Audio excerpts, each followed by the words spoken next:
여러분 안녕하세요. 정형외과 전문의 권유진입니다. 오늘은 운동을 하다가 유니폼을 세게 잡아당기면서 발생할 수 있는 손가락 손상인 운동복 손가락 손상에 관해 알아보도록 하겠습니다. 운동복 손가락 손상, 영어로는 저지 핑거라고 할 수가 있는데요. 운동을 하다가 유니폼을 세게 잡아당기면서 손가락 끝에 부착하는 굴곡근에 의해서 원위지골의 견열골절 혹은 굴곡근 파열이 발생하는 그런 손상이라고 할 수가 있겠습니다.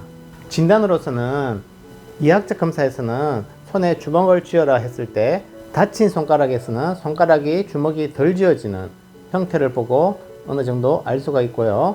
병원에 오시면 엑스레이를 찍어보면 진단할 수가 있겠습니다.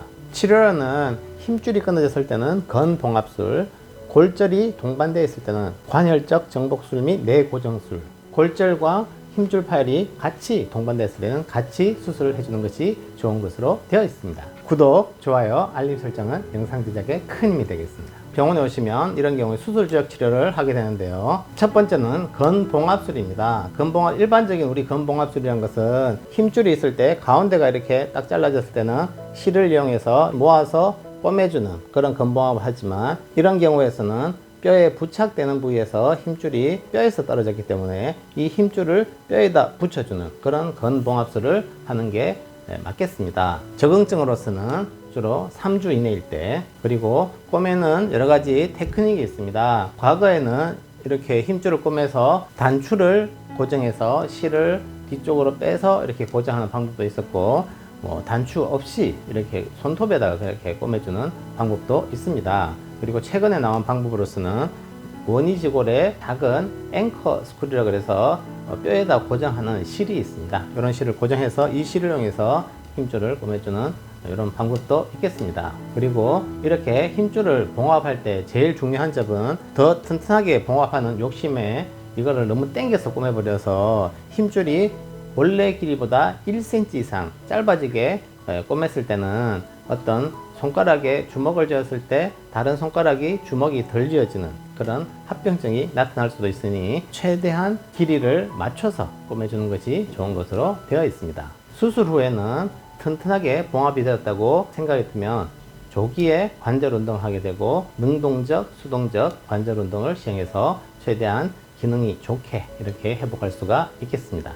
또 다른 수술 방법으로서 골절이 동반되어 있을 때는 타입 3나 타입 4일 때 일반적으로 이런 K강선 핀을 이용해서 할 수도 있고요. 골편이 큰 경우에서는 이런 작은 미니 스크류, 작은 나사못을 이용해서 뼈를 고정할 수도 있겠습니다. 여기 위에 추가해서 힘줄을 또 뼈에다 부착시켜 줄 때는 풀아웃 수술해서 손바닥 쪽에서 손톱 쪽으로, 손등 쪽으로 실을 통과시켜서 당겨주는 그런 수술을 같이 할 수도 있겠습니다. 그런데 힘줄이 끊어진 지가 3개월 이상 된 만성기일 때는 관절 운동 범위는 정상일 때, 그러니까 관절이 손상되지 않은 상태에서 힘줄이 끊어진 지가 3개월 이상 되었다. 그때는 2단계에 걸쳐서 힘줄을 재건하는 그런 수술 방법도 있겠습니다. 왜 그렇게 하는가 하면 3개월 동안 힘줄이 끊어진 상태로 있게 되면 힘줄이 통과하는 이 길에 반은 조직, 그러니까 흉터 조직들이 꽉 차버리기 때문에 힘줄을 연결하거나 힘줄을 이식하거나 이렇게 하기가 불가능한 경우가 있습니다. 그리고 힘줄이 통과하는 길에 반은 조직이 있는 상태에서 힘줄을 이식하게 되면 힘줄에 유착이 생겨서 수술을 하더라도 나중에 유착 때문에 손가락을 움직일 수 없는 그런 상황이 되기 때문에 먼저 실리콘을 힘줄이 지나가는 길에 집어넣어 놓고 시간이 지난 다음에 이 실리콘에 의해서 힘줄이 지나가는 길이 생기고 나서 그 이후에 2단계로 힘줄을 이식해주는 2단계 힘줄 재건술을 시행할 수도 있겠습니다. 또 다른 수술 방법으로서 힘줄이 끊어진 지 3개월 이상이 된 만성기여서 힘줄의 기능이 없으면서 관절도 망가져서 관절 강직이 있을 때는 관절 유합술을 시행할 수도 있겠습니다.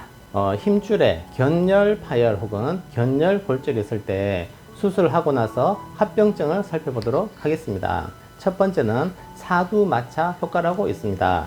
사두마차라는 것은 로마 시대 때 마차를 4마리의 말이 이렇게 끄는 사두마차가 있는데, 예를 들어서 힘줄을 1cm 이상 단축해서 꼬맸을 때, 그러니까 이 말 4마리 중에서 말 1마리가 끄는 로프의 길이가 예를 들어서 1m가 짧아져 있다. 그리고 다른 말은 3마리는 같은 선상에 있는데 한 마리의 말이 좀 뒤쪽에 있다. 그러면 그 뒤쪽에 있는 말이 같은 위치를 하기 위해서 빨리 나가게 되면 다른 뒤에 있는 말이 로프가 느슨해지는 그런 효과라고 할 수가 있는데요. 사두마차 효과, 쿼드리가 이펙트, 쿼드리가 이펙트 혹은 사두마차 효과란 것은 예를 들어서 4번째 손가락에 힘줄이 견열 파열이 돼서 이것을 한 1cm 이상 단축해서 짧아진 상태로 꼬매버렸다. 그러면 주먹을 쥐려 했을 때 4번째 손가락이 힘줄이 짧기 때문에 먼저 4번째가 주먹이 쥐어지고 나면 다른 손가락이 주먹이 쥐어지지 않는 그런 효과를 사두마차 효과라고 하겠습니다.